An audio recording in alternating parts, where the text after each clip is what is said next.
তো আমরা এই দুর্যোগময় মুহূর্তে, এই সংকটকালে আমরা দেখতে পাচ্ছি যে আমরা অনেক কষ্টের সাথে এই বিষয়টি মোকাবেলা করছি।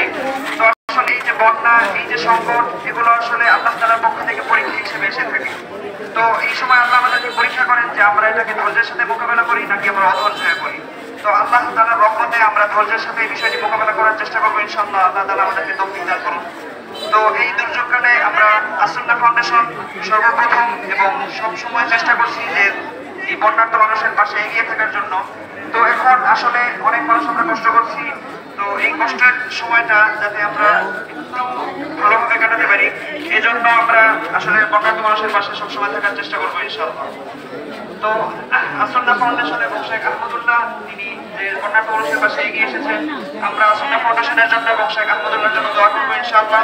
আল্লাহ তাআলা শেখকে হায়াতে তৌফিক দান করেন এবং আমরা এই দুর্যোগকালে ধৈর্যের সাথে আল্লাহ তাআলার সাহায্য প্রার্থনা করব এবং আমরা অধৈর্য হয়ে যাব না। এবং এই রোদের মধ্যে কষ্ট হচ্ছে আমরা দেখতে পাচ্ছি, আমরা কিছুক্ষণের মধ্যে আমাদের কার্যক্রম শুরু করবো। আল্লাহ তাআলা আমাদেরকে ধৈর্যের সাথে বিষয়টি মোকাবেলা করার তৌফিক দান করেন।